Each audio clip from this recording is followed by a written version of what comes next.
Hi everyone, we are going to be making pid breads today. So very quick and easy recipe, full recipes on the website, but this is one that we can use with plain flour, with wholemeal flour, with strong bread flour, any combination of those three. So it's a really versatile recipe. Only takes one proof, so you can get them done in probably about an hour and 20 minutes, something like that. So really quick recipe, super useful, and of course you can shove them straight in the freezer when they're done.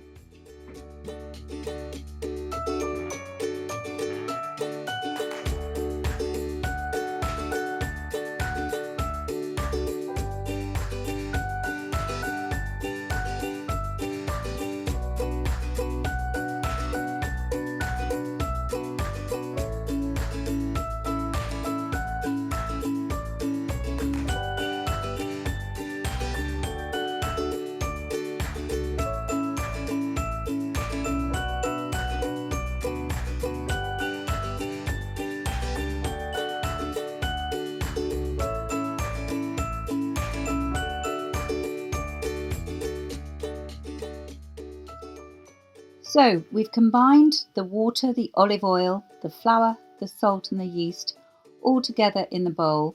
We now need to mix them together until we've got a shaggy dough. It's quite a stiff dough this, so you need to really work at getting all of those ingredients combined. You want to make sure that there's no bits of flour left at the end. And once you've got everything all combined together in one lump, you're going to be able to turn them out and start kneading.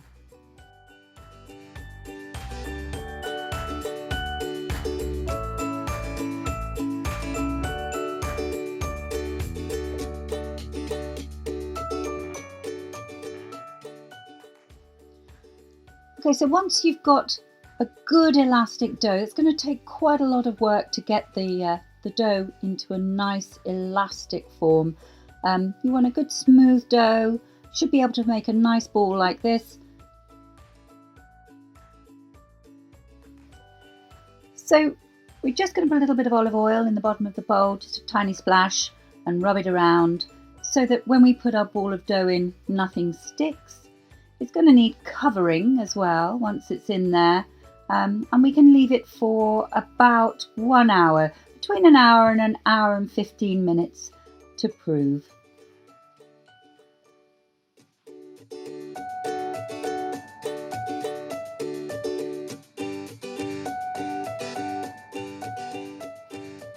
So we can see lots of extra gas in here now. So during the first proof, the yeast has been busy. We've got lots of carbon dioxide in there. We need to just pat that out, degas it, and give it a little stretch as we do so. And we're going to divide this into 12 separate pieces.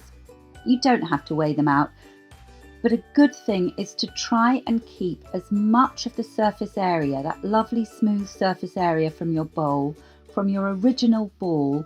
You can keep that surface area. You're going to find it so much easier to get a smooth ball ready to shape your pitta.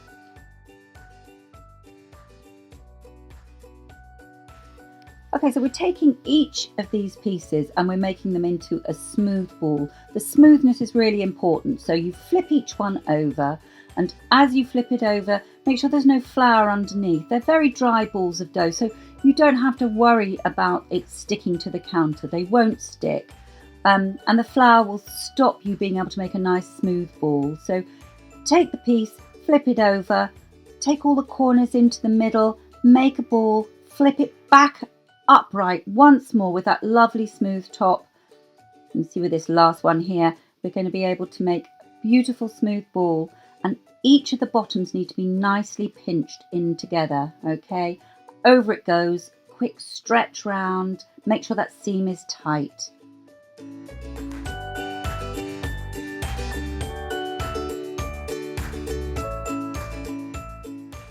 So there they are, all 12 of them, all neat little balls. We're going to cover those over, just leave them for about 10 minutes, 10 or 15 minutes to relax, that's all we need.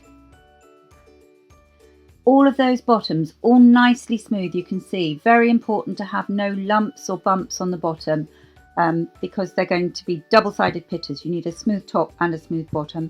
A little bit of flour now. And then you're going to roll each one out, degassing it because a little bit more gas will have been produced.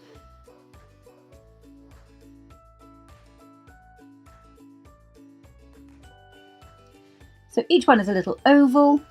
You need to press evenly as you roll, so make sure that you don't have one lumpy end. As long as they're the consistent thickness all the way through, very quick and easy. A little bit of flour on the top you may find quite useful, so you can always roll them over again and put a little bit of that flour. Not much needed, but a little bit on the top is very useful at this point.